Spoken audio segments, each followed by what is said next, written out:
What if I told you that what women fear most isn't weakness, rejection, or failure, but something far more uncomfortable? A truth that challenges how society sees women, how women see themselves, and how expectations quietly shape behavior every day. Welcome back to Psychology Threads, where we unravel the hidden psychological patterns behind human behavior, identity, and emotion. This channel isn't about blaming or judging, it's about understanding the mind beneath the surface. When people talk about fear, they often oversimplify women's experiences.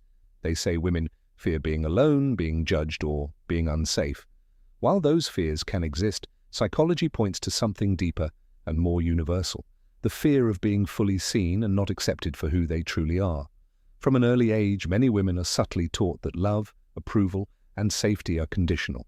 Be kind, but not too assertive. Be confident, but not intimidating. Be ambitious, but still likable. Over time, this creates a psychological tension between authenticity and acceptance.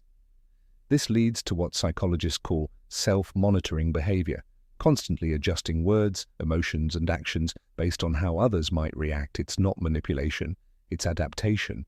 And while adaptation can be useful, living in it for too long creates emotional exhaustion. Another layer of this fear is disappointing others. Research shows that women, on average, are more socially conditioned to prioritize harmony and emotional responsibility. This doesn't mean they're weak, it means they're often carrying invisible emotional labor. The fear isn't failure itself, but the idea of letting people down and being judged as not enough. But here's the truth that's rarely spoken. What many women fear most is choosing themselves and being punished for it. Psychologically, independence comes with risk. Saying no, setting boundaries, outgrowing roles. These actions can trigger guilt, anxiety, and fear of rejection, especially in environments where approval was once tied to compliance. The brain is wired to avoid social exclusion because historically, belonging meant survival. This is why growth can feel terrifying. Not because women doubt their strength, but because they know that becoming authentic may cost them relationships, validation, or comfort. And the mind always asks, is freedom worth the loss? Yet studies in self-determination theory show something powerful. Long-term well-being increases when people live in alignment with their values, even if it creates short-term discomfort. Suppressing identity may feel safe, but it slowly erodes self-worth.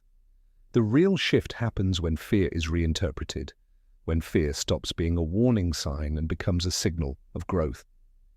When being misunderstood is no longer seen as failure, but as evidence of evolution. So the truth women fear more than anything isn't weakness or loneliness. It's the moment they stop performing and start existing as they truly are. If this psychological thread resonated with you, subscribe to Psychology Threads, because understanding the mind is the first step toward freedom, and every truth deserves to be untangled.